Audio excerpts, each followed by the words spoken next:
Oke guys, sekarang saya bersama dengan salah seorang narasumber yang dibilang pakar dalam hal berbicara mengenai tulisan-tulisan aksara yang ditulis di atas media lontar.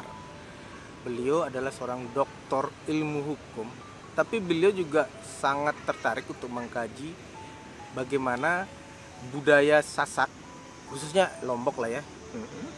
Di luar itu juga beliau paham, cuman saya di sini ingin memberikan gambaran bahwa selain beliau seorang pakar ilmu hukum, beliau juga terkenal sebagai seorang pembayun. Beliau juga seorang yang sangat memperhatikan bagaimana pelestarian budaya tulis menulis di atas lontar. Dan inilah beliau, silakan memperkenalkan diri. Kenapa kok bisa orang hukum tertarik belajar lontar? Baik, sebelum saya sampaikan apa yang diminta sama teman saya, nah seperti diskusi kami di pameran. Nama dulu. Oh, baik, nama ya cukup familiar lah, nama Yudi Setiawan. Pekerjaan mungkin teman-teman sudah paham, saya ngajar di UNRAM, kebetulan di Fakultas Hukum. Nah, sehubungan dengan apa yang diminta teman saya, kenapa saya harus tertarik dengan bahasanya tulis menulis di atas kertas, kalau bahasa gaulnya lontar. Awalnya saya berangkat dari suatu kebohongan. Seperti diskusi. jujur deh ini, padahal sebelumnya udah bohong, sekarang dia jujur. Pada awalnya seperti diskusi kami waktu pameran di Epicentrum tentang foto-foto itu, saya sudah sejarah Lombok ya, sejarah Lombok yang itu diadakan oleh teman-teman LHS. Saya dan beliau ya sempat diskusi pendek lah. Nah, di situ saya menceritakan tentang kebohongan. Awalnya saya ini tidak mengenal apa itu lontar, terus bahasa yang dipakai, terus hurufnya apa, terus perbandingan dengan lontar yang di Jawa kayak gimana, di Bali kayak gimana, di Sasak kayak gimana. Nah, istilahnya 7 tahun sebelumnya lah saya berbohong sama teman. Kebetulan teman ini teman kantor. Nanya, Pak Yud bisa baca lontar?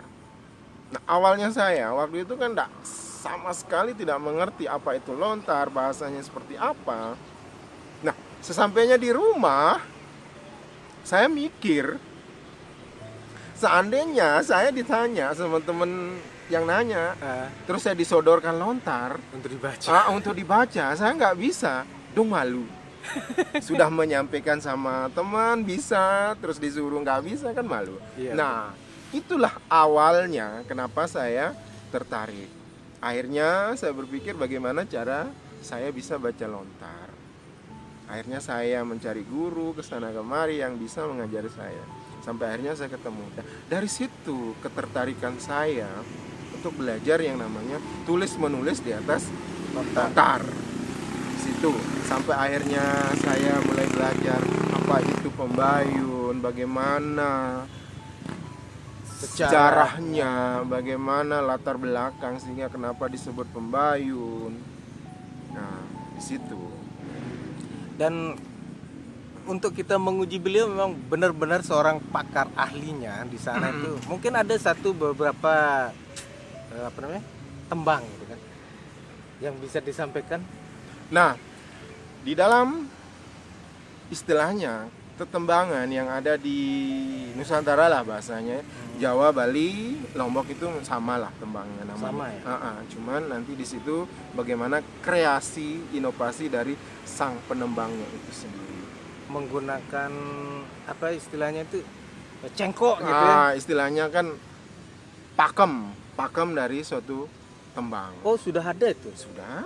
Oke. Jadi beliau ini memang yakin saya kalau adalah seorang pakar itu. Karena banyak sekali dijelasin sama beliau. Dan di sini sudah tadi disampaikan sekilas profilnya beliau, bagaimana sampai bisa terjun ke dunia perlontaran. Bukan ngelontar pakai batu guys, tapi media tulis menulis menggunakan daun lontar. Tadi beliau udah sampaikan dari awal berbohong. Ini suatu yang menarik ya. Ketika seorang mulai belajar dari suatu kebohongan, ternyata kebohongan itu tidak harus menjadi suatu yang salah gitu kan.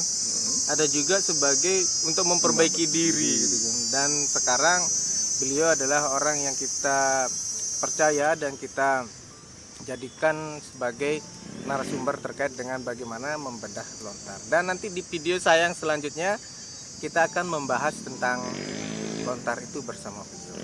Oke, cukup itu aja dulu guys ya. Terima kasih Pak Dr. Yudis telah menjadi narasumber di video channel Sengkolobo. Dadah.